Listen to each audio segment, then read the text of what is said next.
देखो लाइन और angle chapter 6 5 एक दिन का है तो किसी दिन पढ़ा देंगे, वो सब लॉजिकल चीज़ें हैं। 6 देखो कुछ इसमें थ्योरम है। देखो चैप्टर 6 लाइन एंड 5 में 4-5 प्रॉपर्टी एग्जाम्स और हैं तो उसको लिखवा देंगे, हो गया किसी दिन। छोटा सा चैप्टर है line and angle, line and angle, इसमें थ्योरम है। तो लाइन और एंगल में थ्योरम क्या है, क्या बोले क्या बोले? तो 5th चैप्टर में तो वो बताया ना कि 4-5 प्रॉपर्टी अपना लिखवा देंगे एक दिन किसी दिन। इसमें थ्योरम और तो क्वेश्चन टाइम लगेगा, तो इसको पढ़ा रहे हैं, फिर उसको एक दिन में पढ़ा देंगे किसी दिन, ठीक है। लाइन एंड एंगल सुनो,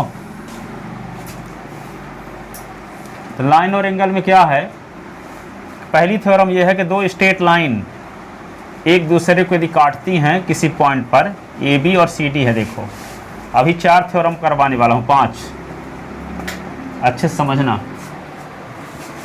ए बी और सी डी दो स्ट्रेट लाइन है और दोनों एक दूसरे को पी पर काटती हैं, तो ये एंगल और ये एंगल इक्वल होते हैं, इनको कहते हैं vertically opposite angle.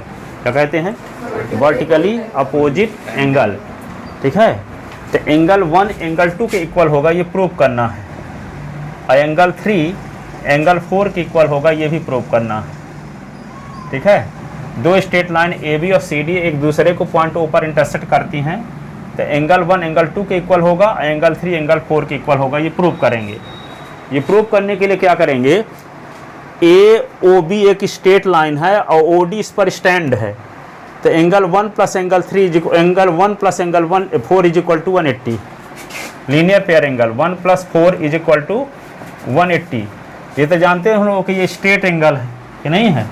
Straight angle है तो स्ट्रेट लाइन के ऊपर के जितने एंगल बनेंगे उनका सम 180 होता है, ठीक है। ये जानते हो कि 90 डिग्री का ये एंगल है और ये 90 डिग्री का, तो दोनों को मिला के ये पूरा स्ट्रेट एंगल है। पढ़े हो पिछले क्लासों में, जो एंगल 180 डिग्री का होता है उसको स्ट्रेट एंगल कहते हैं। क्या कहते हैं? Straight angle. तो ए ओ बी एक स्ट्रेट लाइन है, ओ डी इस पर खड़ी है, स्टैंड है, स्टैंड ऑन इट, तो यहाँ पे angle 1 plus angle 4 is equal to 180 by linear pair angle कहलाते हैं। जब दो एंगल का सम 180 होता है तो उनको क्या कहा जाता है? Linear pair angle. तो angle 1 plus angle 4 is equal to 180 linear pair angle. फिर देखो सी ओ डी एक स्ट्रेट लाइन है, O B stand on it, so angle 2 plus angle 4 angle 2 plus angle 4 is equal to क्या होगा? 180 linear pair angle. Equation first हो गया, equation second. Equation first second का right hand side same है तो left hand side भी क्या होगा? सेम। तो क्या लिख देंगे? Angle 1 plus angle 4 is equal to angle 2 plus angle 4। तो यहाँ पे एंगल 4 दोनों साइड में है तो कट गया, तो angle 1 is equal to angle 2 prove हो गया। Angle 1 is equal to angle 2, vertically opposite angle are equal. Similarly अब यहाँ पे एक बार और कर सकते हैं ऐसे कि यहाँ पे सी ओ डी एंगल, एक बार ऐसे भी लिख सकते ए ओ बी एक स्ट्रेट लाइन है, O C stand on it, तो angle 2 plus angle 3 angle 2 plus angle 3 is equal to क्या होगा? 180। ये इक्वेशन थर्ड हो गया। अब देखो एंगल सेकंड, इक्वेशन सेकंड और थर्ड को देख लो, 2 प्लस 4 इज इक्वल टू 180 और 2 प्लस 3 इज इक्वल टू भी 180। तो थर्ड सेकंड और थर्ड का राइट हैंड साइड सेम है तो लेफ्ट हैंड साइड भी क्या होगा? सेम। तो angle 2 plus angle 4 is equal to angle 2 plus angle 3, तो एंगल 2 कट गया, तो एंगल 4 इज इक्वल टू क्या होगा? एंगल 3। तो एंगल 3 एंगल 4 के इक्वल भी प्रूफ हो गया, ठीक है। तो जब दो स्ट्रेट लाइन एक दूसरे को इंटरसेक्ट करते हैं तो वर्टिकली अपोजिट एंगल इक्वल होते हैं। दो स्ट्रेट लाइन एक दूसरे को किसी पॉइंट पर इंटरसेक्ट करते हैं तो वर्टिकली अपोजिट एंगल इक्वल होते हैं। क्या स्टेटमेंट है बोलो? जब दो स्ट्रेट लाइन एक दूसरे को इंटरसेक्ट करती हैं तो वर्टिकली अपोजिट एंगल क्या होते हैं? इक्वल। ये एंगल 1 का और एंगल 2 ये क्या है? वर्टिकली अपोजिट एंगल है। शीर्षाभिमुख कोण, सम्मुख कोण, अपोजिट एंगल या वर्टिकली अपोजिट एंगल, ठीक है। तो एंगल 1 जब दो स्ट्रेट लाइन एक दूसरे को इंटरसेक्ट माने काटती हैं किसी पॉइंट पर, ठीक है, तो यहाँ पे एंगल 1 एंगल 2 क्या कहलाएंगे? Vertically opposite angle. तो जब दो स्ट्रेट लाइन किसी पॉइंट पर एक दूसरे को इंटरसेक्ट करती हैं तो वर्टिकली अपोजिट एंगल इक्वल होते हैं। बोलो स्टेटमेंट क्या है? जब दो स्ट्रेट लाइन, हाँ दो स्ट्रेट लाइन एक दूसरे को इंटरसेक्ट करती है, हाँ, तो उसका value vertically opposite angle are equal होते हैं, वर्टिकली अपोजिट एंगल इक्वल होते हैं। आप बोलो। जब दो स्ट्रेट लाइन एक पॉइंट में इंटरसेक्ट करती हैं तब इसके वर्टिकली अपोजिट एंगल इक्वल होते हैं, वर्टिकली अपोजिट एंगल इक्वल होते हैं। आप बोलो। दो स्ट्रेट लाइन जैसे करते हैं तो वर्टिकली अपोजिट एंगल इक्वल। आप बोलो। जब दो स्ट्रेट लाइन इंटरसेक्ट करती हो तो वर्टिकली अपोजिट एंगल इक्वल। हाँ आप बोलो। जब दो स्ट्रेट लाइन इंटरसेक्ट करती है तो उसके वर्टिकली अपोजिट एंगल इक्वल। आप बोलो। जब दो स्ट्रेट लाइन एक दूसरे को इंटरसेक्ट करती है तब उसको वर्टिकली अपोजिट एंगल इक्वल होते हैं, तब वर्टिकली अपोजिट एंगल इक्वल होते हैं। ठीक है, तो थ्योरम ये है कि जब दो स्ट्रेट लाइन एक दूसरे को क्या करती हैं, इंटरसेक्ट करती हैं, तो वर्टिकली अपोजिट एंगल इक्वल होते हैं। ठीक है ना, ये थ्योरम है। तो थ्योरम फर्स्ट लिख लेते हैं, प्रूफ तो कर दिए, इसको ढंग से लिखते हैं, है ना। चैप्टर थ्योरम फर्स्ट, इफ है टू स्ट्रेट लाइन स्ट्रेट माने सरल रेखा, straight line intersect to each other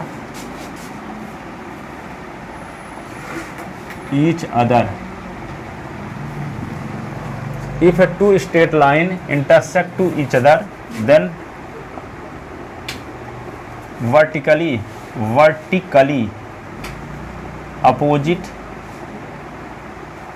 opposite angle are equal, angles are equal।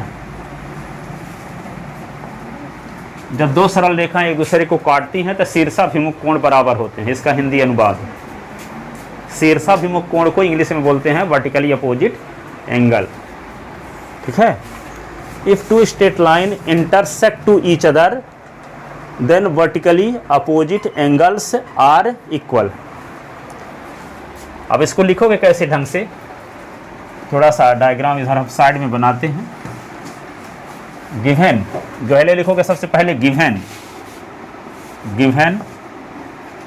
To straight line A B and C D, two straight STRAIGST straight line intersect, two straight line A B and C D,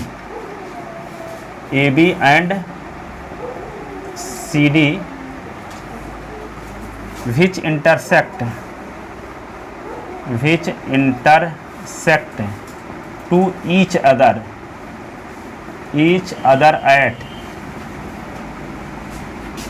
at O। तो दो straight line है जो एक दूसरे को कहाँ पे काटती हैं, ए बी और सी डी हैं, और एक दूसरे को कहाँ पे काटती हैं, O पर। तो given two straight line A B and C D which intersect to each other at O। तो यहाँ लिख लो 1 और यहाँ लिख लो 2 और यहाँ लिख लो 3 और यहाँ लिख लो 4। एंगल 3 एंगल 4 के इक्वल, एंगल 1 एंगल 2 के इक्वल।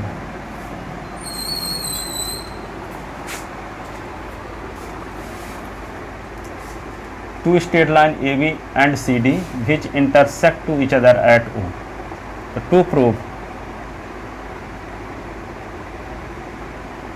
To proof angle 1 is equal to angle 2 और angle 3 is equal to angle 4। To proof angle 1 is equal to angle 2 और angle 3 is equal to angle 4। ठीक है, टू प्रूफ। अब इसके बाद लिखोगे क्या, प्रूफ है। ठीक है ना। तो क्या लिखोगे, AOB is a straight line since AOB is a straight line और and OD stand, OD stands on it since AOB is a straight line और OD stand on it, so angle 1 plus angle 4 is equal to 180। Bracket में क्या लिखेंगे, linear pair angle, linear pair angles, linear pair angles, ऐसे linear pair angle. जब दो angle का सम 180 degree हो तो उन एंगल को क्या कहा जाता है, linear pair angle.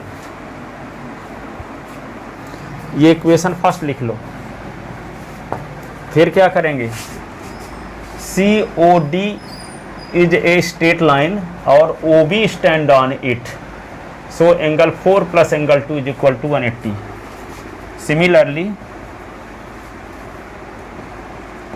COD is a straight line and OB stand on it, OB stands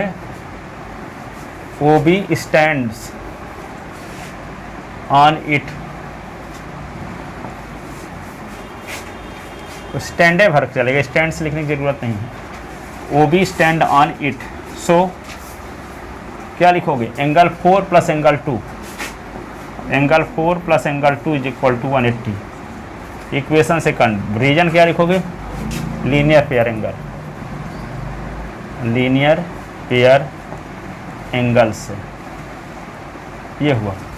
अब देखो इक्वेशन फर्स्ट और सेकंड का राइट हैंड साइड सेम है कि नहीं है, फर्स्ट और सेकंड का राइट हैंड साइड सेम है, तो क्या होगा, एक और लाइन लिख लेते हैं।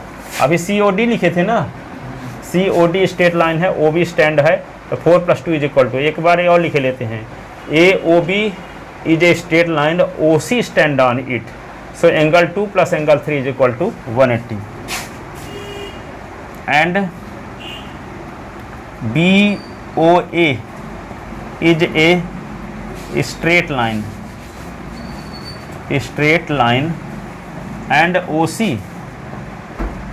and OC stand on it, so OC stand on it, so angle 2 plus angle 2, so angle 2 plus angle 3 is equal to 180।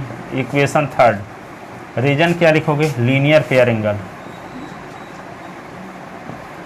Linear pair angles. अब देखो इक्वेशन फर्स्ट और सेकंड का राइट हैंड साइड सेम है तो left hand side भी क्या होगा, first और सेकंड का राइट हैंड साइड सेम है तो लेफ्ट हैंड साइड क्या होगा, सेम। 4 4 कट जाएगा तो angle 1 is equal to angle 2। फिर एंगल सेकंड और देखो एंगल थर्ड में देखो दोनों का राइट हैंड साइड सेम है तो ये भी सेम होगा, तो दोनों साइड में 2 है तो 2 2 कट जाएगा तो 3 इज इक्वल टू 4 भी आ जाएगा। तो क्या लिखोगे, from equation first and second, from equation first and second, from equation first and second. Equation first और सेकंड से क्या मिला, दोनों का राइट हैंड साइड सेम है कि नहीं है, तो जब दो इक्वेशन का राइट हैंड साइड सेम हो जाता है तो उसका लेफ्ट हैंड साइड भी सेम रहता है, ठीक है।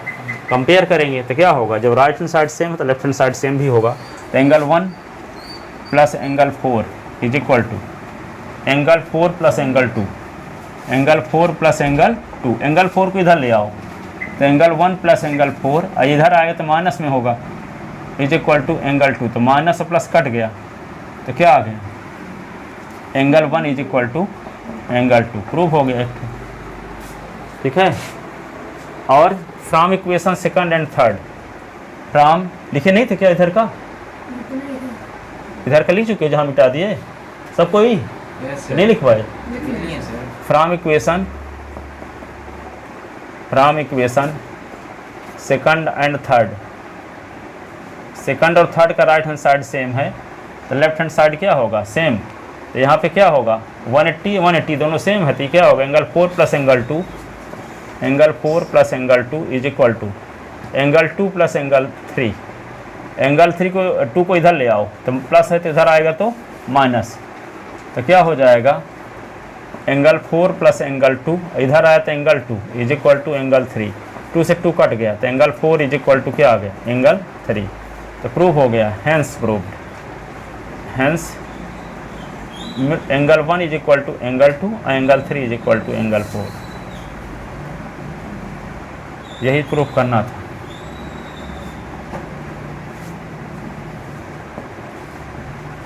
हैंस प्रूव्ड, यही प्रूव करना था आपको। Angle 1 is equal to angle 2, angle 3 is equal to angle. From equation first and second, अब from equation second and third, दोनों का राइट हैंड साइड सेम है तो लेफ्ट हैंड साइड सेम कर दिए। 4 को इधर ले आए तो प्लस में, तो इधर आए तो माइनस में, तो ये कैंसिल हो गया तो angle 1 is equal to angle 2 बचा। इसी प्रकार from equation second and third, तो angle 4 plus 2 is equal to 2 plus 3, 2 को इधर ले आए तो ये प्लस में है तो इधर आया तो माइनस में, कट गया तो क्या बचा 4 इज इक्वल टू 3। इस प्रकार angle 1 is equal to angle 2 prove हुआ, 3 इज इक्वल टू 4। तो एंगल 1 के सामने का एंगल एंगल 2 है, एंगल 3 के सामने का एंगल 4 है। तो सामने के एंगल को क्या बोलते हैं वर्टिकली अपोजिट एंगल, शीर्षाभिमुख कोण हिंदी में कहते हैं, इंग्लिश में कहते हैं वर्टिकली अपोजिट एंगल। तो जब दो स्ट्रेट लाइन एक दूसरे को इंटरसेक्ट करती हैं तो वर्टिकली अपोजिट एंगल क्या होते हैं इक्वल होते हैं। समझ गए? जब दो स्ट्रेट लाइन एक दूसरे को इंटरसेक्ट करेंगी तो वर्टिकली अपोजिट एंगल इक्वल होंगे। क्या नहीं समझ पाए? लिख लो जल्दी से। इस पर एक सिंपल सा क्वेश्चन देखते हैं, इसके बाद अगली थ्योरम।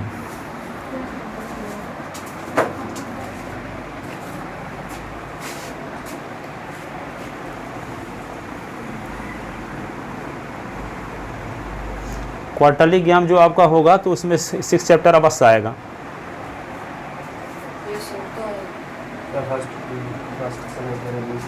फर्स्ट तक कहाँ तक आएगा? फर्स्ट से लेकर नहीं आएगा, फर्स्ट से नहीं आएगा, 40 नंबर का होगा ना। 40 सेकंड हो रहा है ना हाँ तो 40 होगा, पूरा है तो सिलेबस नहीं आएगा, 40 में कहाँ से एस्टिमेट पूरा पूरा नहीं है आएगा। सब आता है पीछे का भी, कोई चैप्टर छूटे नहीं रहते। पिछले साल तो फर्स्ट पीटी 2 में नहीं आएगा सर, पीटी 2 में नहीं पीटी आएगा, 2 में आएगा।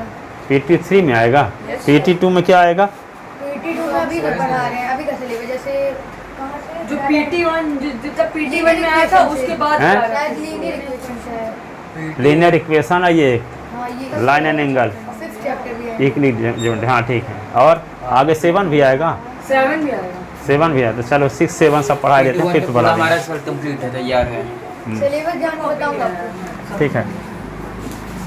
पूरा कंप्लीट है। मैं तुमसे टॉपर हूँ। ठीक है, लिख लेते ना। अभी नहीं लिख पाए। फॉर्म भी बता देते हैं ऊपर।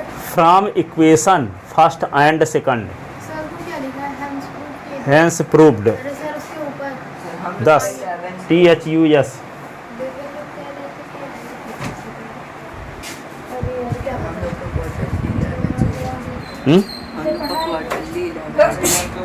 क्वार्टरली बाकी सब तो कहाँ तक आएगा? पूरा ही है। कैसे पूरा? 1 2 6 7 हाँ आगे होगा, सब पढ़ रहे हैं।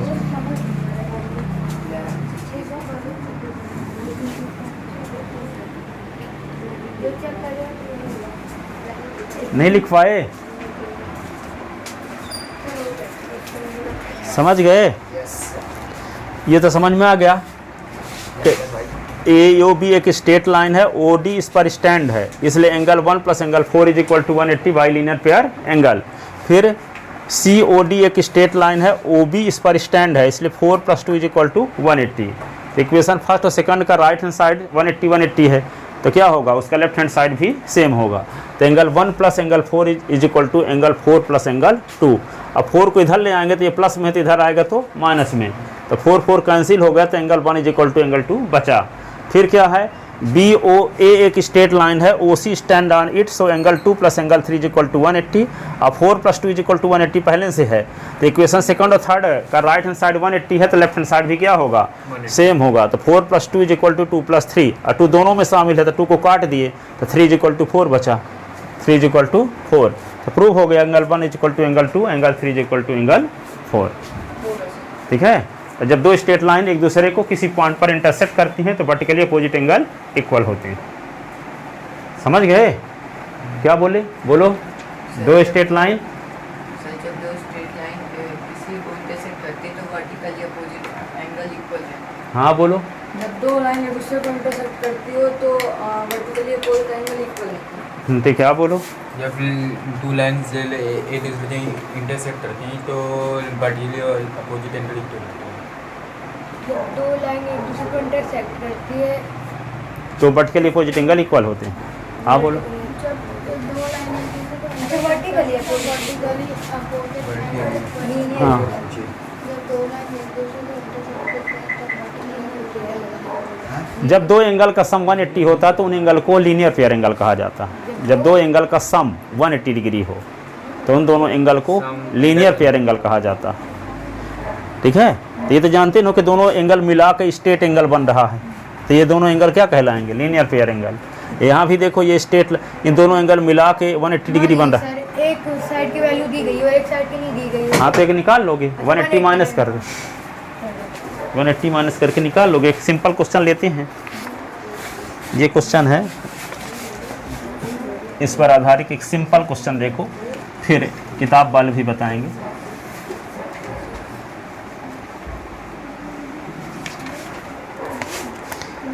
सुनो, बात ना करना, एक क्वेश्चन देखो सिंपल सा, समझने के लिए, बात समझ में आ जाए आपकी। सुनो, ये एक डायग्राम बना हुआ है ए बी और C D.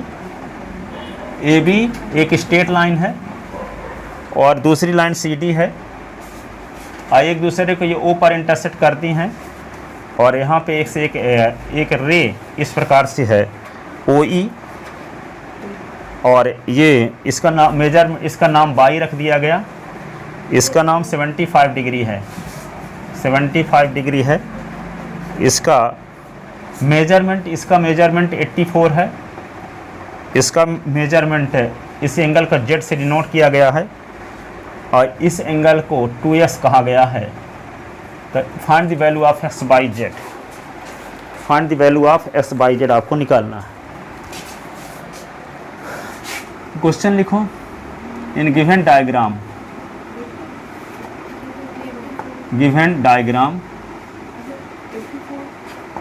find the value of x, y and z। x, y और z की वैल्यू आपको निकालना है, ठीक है ना। अब जो आप पूछ रहे थे तो उस पर क्वेश्चन आ गया, since AOB is a straight line, OC stand on it, so angle 2s plus 84 is equal to 180 by linear pair angle.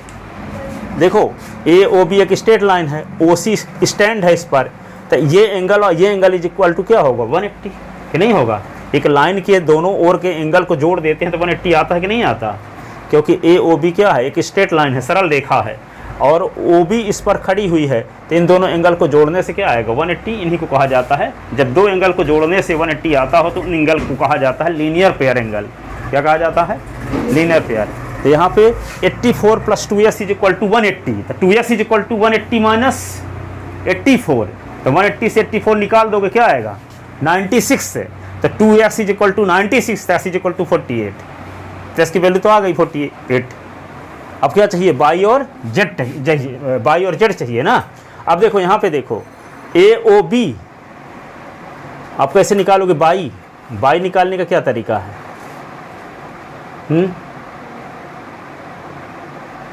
By कैसे निकाल सकते हो? ये जब 2s मिल गया ना, तो s की वैल्यू क्या आ जाएगी? x की वैल्यू क्या आई है अभी? 48, तो 48 2 जा 96, ये एंगल 96 हो जाएगा कि नहीं हो जाएगा? ये यस सर। s की वैल्यू 48, तो 2s की वैल्यू क्या? 96, तो ये 96 से ये हो गया। तब ये देखो COD इज स्ट्रेट लाइन और OB stand on it, so 2s plus Z is equal to 180, 2s plus Z is equal to 180 by linear pair angle. 11 वो 21 है। हाँ तो क्या बोले? y21 है वैल्यू y की। बाई की वैल्यू तो आगे निकालने वाले हैं, अभी तो देखो, अभी देखो COD स्टैंड एक स्ट्रेट लाइन है, OB इस पर खड़ी हुई है, तो 2s plus Z is equal to 180, s की वैल्यू अभी निकाले ना 48, तो 2s की वैल्यू क्या होगी? 96, तो तो 96 plus Z is equal to 180, तो Z is equal to 180 minus 96 है, तो 180 से 96 निकाल दोगे तो क्या आ जाएगा 84, तो जेड क्या हो जाएगा 84। या दूसरे शब्दों में ये बोल सकते हैं कि ये एंगल इस एंगल की equal, vertically opposite angle equal, vertically opposite angle are equal. जब दो स्ट्रेट लाइन एक दूसरे को काटती हैं तो वर्टिकली अपोजिट एंगल इक्वल होते हैं, तो 84 यानी कौन A O C is equal to क्या होगा B O D, vertically opposite angle. तो ये 84 है तो ये भी क्या हो जाएगा, वहाँ का सब लोग ये करते थे वर्टिकली अपोजिट एंगल इक्वल होते हैं हाँ। और उसका हम ऐसे निकाल करें, अगर वैसे लिखे कि वर्टिकली अपोजिट एंगल तो वो हाँ, तो Z is equal to 84 direct लिख सकते हो, वर्टिकली अपोजिट एंगल इक्वल होते हैं। तो वो तो दूसरा रीजन हम बता दिए, तो मान लो उतना नहीं सोच पाए। हाँ क्या बोले, y की वैल्यू 21 आएगी क्योंकि 2x ही वो वर्टिकली अपोजिट है। हाँ तो ये देखो 2x is equal to 75 plus Y, 2x is equal to 75 plus Y, vertically opposite angle. तो 2s की वैल्यू तो 96 आ गई, तो 96 is equal to 75 plus Y, तो Y is equal to 95 minus 75, तो 96 ना, 96 है ये, तो 96 ना है, तो 96 से 75 सब्ट्रैक्ट कर दो। अरे 2s इज इक्वल टू क्या होगा 75 प्लस वाई ना होगा, ये दोनों एंगल जोड़ देंगे तब ना वर्टिकल अपोजिट एंगल के इक्वल होगा ये। तो ये एंगल तो 75 प्लस वाई है, ये क्या है 2s, s की वैल्यू अभी निकाली है 48 आता है, तो y की वैल्यू क्या होगा 96, तो y की वैल्यू जब 96, तो 96 is equal to y plus 75, तो y is equal to 96 minus 75, तो 75 सब्ट्रैक्ट करोगे 96 से तो y की वैल्यू आ जाएगी। s की वैल्यू मिल ही चुकी है, z की वैल्यू तो वर्टिकली अपोजिट एंगल से ही मिल गई। ठीक है, आप बताओ z की वैल्यू कैसे निकालोगे, अपोजिट एंगल, तो vertically opposite angle are equal, इसलिए जेड की वैल्यू 84 हो गई। आप बताओ जेड की वैल्यू क्या होगी, अब vertically opposite angle are equal, इसलिए जेड की वैल्यू 84 होगी। आप बताओ एस की वैल्यू कैसे निकालोगे, x की हाँ x की वैल्यू वो क्या बोलते हैं, A O B straight line O C stand on it, so 84 plus 2s is equal to 180 by linear pair angle, तो 2s is equal to 180 minus 84, तो 2s इज इक्वल टू 96, तो s is equal to 96 upon 2, तो s is equal to 48, तो s की value क्या हो गई 48।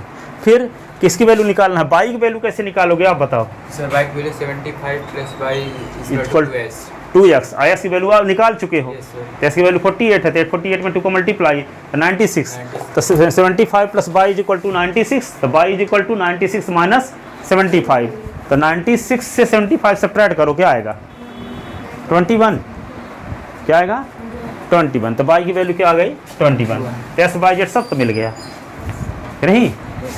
तो लिखो सलूशन इसका,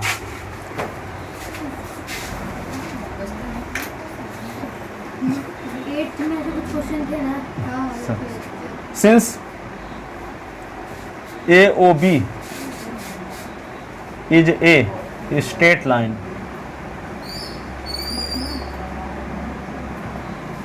और and O C stand on it, so 84 plus 2s is equal to 180, तो 2s is equal to 180 minus 84, 2s is equal to 96, s is equal to 96 upon 2, तो ये होगा 48, s is equal to 48 degree. यहाँ equal sign जब लग जाए तो इधर जो साइन लगता है इसको इम्प्लाइज कहते हैं, ऐसे चिन्ह बनाते हैं। एक बार इक्वल साइन यहाँ लग चुका है तो यहाँ इक्वल साइन नहीं लगाएंगे, इम्प्लाइज लगाएंगे। ठीक है, आप क्या लिखोगे, सर 84 प्लस 2x है तो 2x प्लस 84 लिख सकते हैं। हाँ लिख सकते हैं, तो काहे को लिखो 84 को धरे ले जाओ, उल्टा पुल्टा काहे लिखोगे बार बार, पर्यायवाची तो है। डायरेक्ट करते थे 84 प्लस 2s लिखो चाहे 2s प्लस 84 लिखो, एक ही बात है। क्या बोल रहे हो, तो पहले हम लोग सॉल्यूशन करते थे, ब्रैकेट में लीनियर पेयर लिखते थे किनारे, तो लीनियर पेयर एंगल तो यहाँ तो लिखना ही पड़ेगा हमको, नहीं लिखे लीनियर पेयर एंगल, ये तो लिखना पड़ेगा, क्या थोड़ी कि यहाँ नहीं लिखोगे, यहाँ तो हम लिखना भूल आ गए थे अभी। जब दो एंगल को जोड़ने से 180 आता हो तो वहाँ हमेशा लिखोगे लीनियर पेयर एंगल। ऐसे भी कर सकते हैं COD ओ क्या बोलते हैं, ओ मतलब O B stand on it C O D के, तो फिर वो लीनियर पेयर, जैसे उसकी वैल्यू 84 थी ना जेड की, मान लीजिए पहले जेड फाइंड कर दी हम लोग, कुछ भी निकालो, बस आगे 84 पीछे। प्लस 2x इक्वल 180, ऐसे कर सकते हैं। तो वही ना किए हैं। तो उधर उस साइड में किए, इस साइड में बता रहा हूँ। मान लीजिए जेड की वैल्यू पहले निकाले, उसके बाद लिखे z plus 2s is equal to 180। हाँ, जैसे भी कह सकते। पर्यायवाची बहुत सारे हो सकते हैं, ऐसे भी कर सकते हैं, ऐसे भी कर सकते हैं। तो ये अब उसको तो अब पर्यायवाची आप ना बताओ, मतलब किए जा सकते हैं, थोड़ी कि ऐसे नहीं करोगे। अब क्या करेंगे फिर, 2s similarly COD, similarly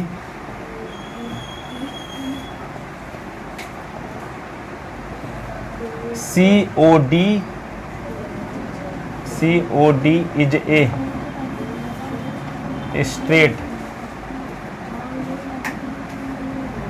straight line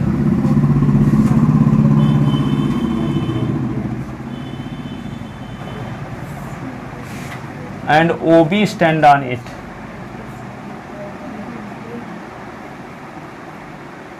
अरे उस तरीके से क्यों निकालो, वही वर्टिकली पोजीशन निकाल दे, है ना, ये ना लिखो।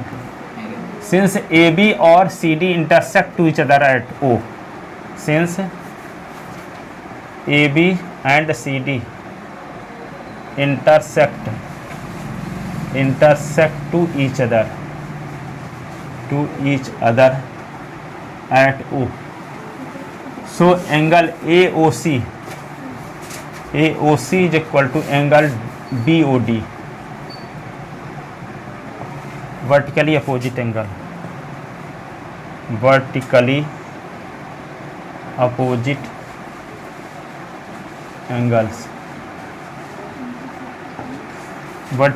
एंगल हैं, इसलिए इक्वल होंगे। वर्टिकली अपोजिट एंगल, AOC का मेजरमेंट क्या दिया है, AOC का मेजरमेंट क्या दिया है, 84। AOC का मेजरमेंट 84 दिया तो है, 84 लिख दिए। और यहाँ क्या लिख देंगे, BOD के स्थान पे Z, कहा तो गया Z इज इक्वल टू 84। तो S की वैल्यू आ गई, Z की वैल्यू। आप किसकी वैल्यू चाहिए आपको, बाई की, क्या चाहिए, बाई की वैल्यू चाहिए। बाई की वैल्यू निकालने के लिए क्या करेंगे, since AB and CD, since AB and CD stand on it, since AB and CD stand, यानी AB and CD intersect, AB and CD intersect to each other at O, so angle AOD is equal to angle BOC, angle AOD is equal to angle BOC। AOD को क्या लिख सकते हैं, AOE plus DOE। AOD को क्या लिख सकते हो आप, हाँ डायरेक्ट लिख दें, 75 plus y is equal to BO, 2x हो जाएगा, BOC। और S की वैल्यू आपको मिल चुकी है 48 ना, तो यहाँ रख दो। तो 75 plus y is equal to 2 into 48, तो यहाँ पे 75 plus y is equal to 96, तो by is equal to 96 minus 75, तो बाई इज इक्वल टू 21। तो क्या आ जाएगा, हैंस S की वैल्यू क्या आई है 48, बाई की वैल्यू क्या आई है 21, Z की वैल्यू क्या आ गई 84 डिग्री। S की वैल्यू 48 डिग्री, बाई की वैल्यू 21 डिग्री और Z की वैल्यू 84 डिग्री।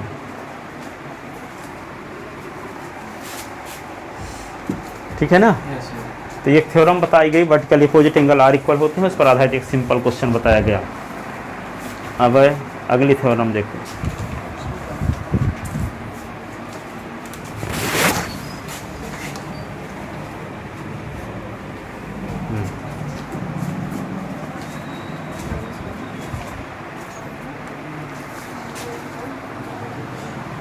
देख ले क्या हो गया?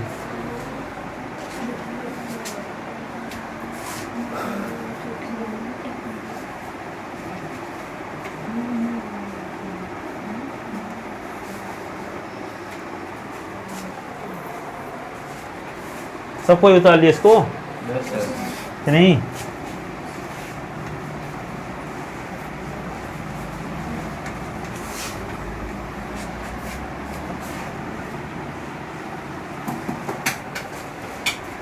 एक सिंपल सा क्वेश्चन और देखो, क्वेश्चन सेकंड। एक डायग्राम इस प्रकार से बना है।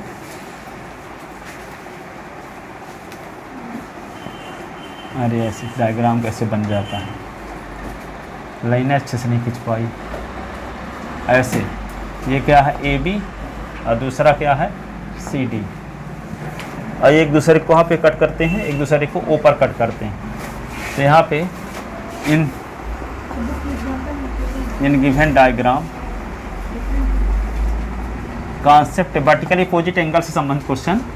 इन given diagram angle AOC ratio angle BOD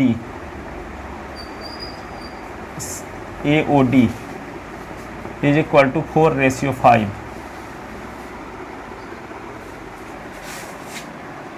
4:5। Then find the angle, find the value of x and y. Then find the value of x and y. तो AOC ये वाला एंगल और इस वाले एंगल का रेशियो दिया गया है 4:5। 4:5 दिया गया है। तो क्या करेंगे हम? तो क्या लिखोगे? इसका सलूशन लिखते हैं। सलूशन हियर गिवन दैट क्या दिया है? एंगल AOC और ratio angle AOD is equal to 4:5। 4:5। तो जब दो एंगल का रेशियो 4:5 है तो एंगल मानेंगे क्या? Let angle AOC is equal to 4 K, angle AOD is equal to 5 के।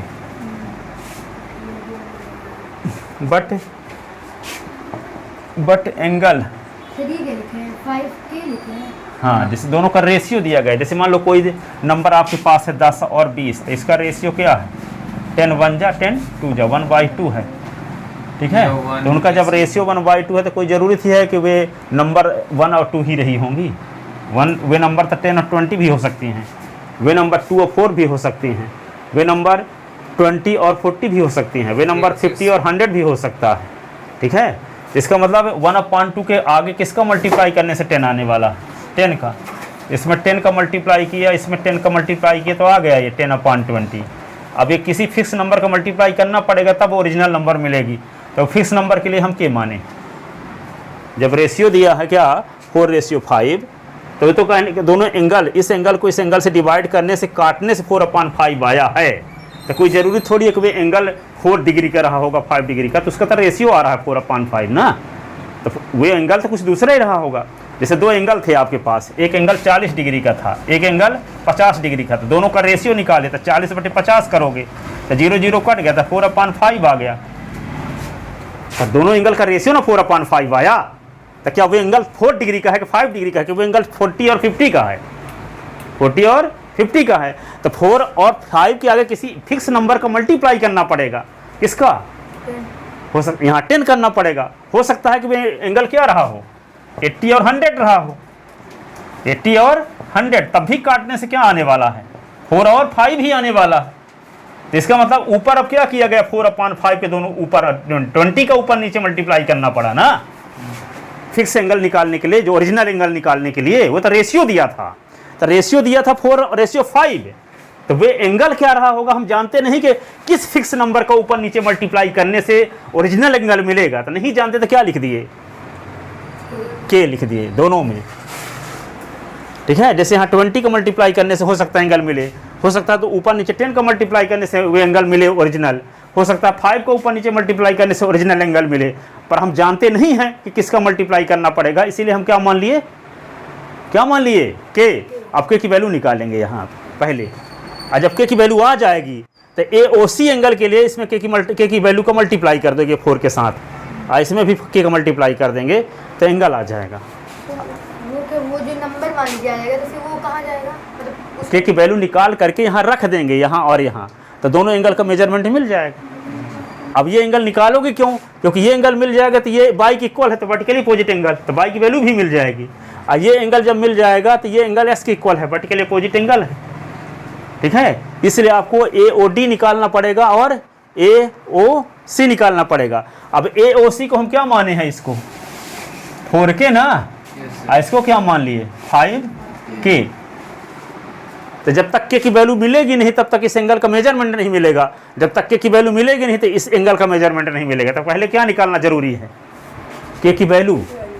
तो के की वैल्यू निकालने के लिए करोगे क्या, COD is a straight line, OA stand on it. So angle 4K plus angle 5K is equal to 180 by linear pair angle. तो 9K is equal to 180, तो K is equal to 180 upon 9, 9 2 जा 180, तो 20 आ जाएगा K की value. अब K की value यहाँ रख देंगे, यहाँ भी रख देंगे, तो क्या लिख दें, अब क्या लिखोगे,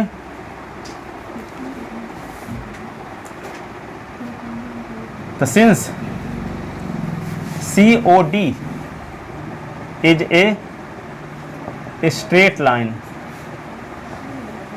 and OA stand on it, so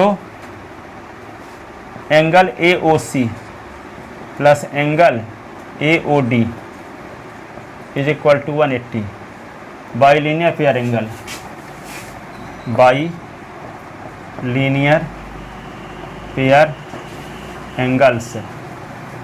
ठीक है, अब AOC क्या है, AOC 4K है, ये क्या है 5K, तो 180, तो 9K इज इक्वल टू 180, तो K इज इक्वल टू क्या हुआ 180 अपॉन 9, 9 2 जा 18, तो 20 हो गया, तो K की वैल्यू क्या आ गई 20। अब क्या निकालना होगा आपको, angle AOC is equal to 4K is equal to 4 into K की वैल्यू 20, 4 दूना 80 डिग्री आ गया। और AOD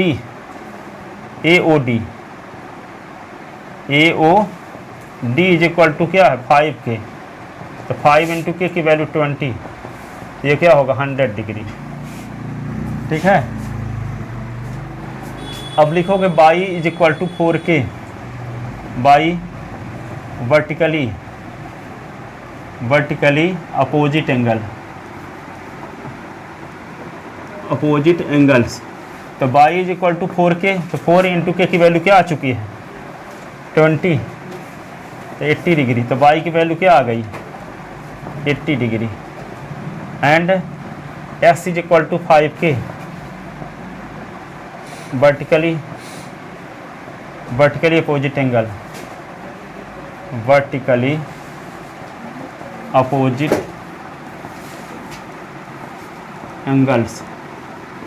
ठीक है, तो क्या होगा by is equal to 5K, तो y S is equal to 5K, तो S is equal to 5 into K की वैल्यू 20, तो S इज इक्वल टू 100, तो S की वैल्यू आ गई और ये बाई की वैल्यू आ गई।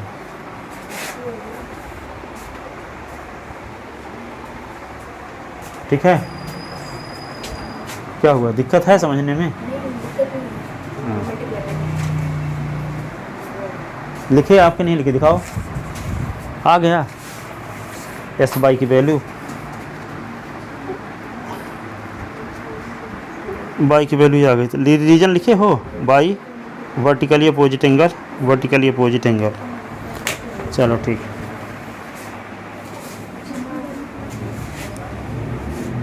ठीक है, हो गए, अब जाओ।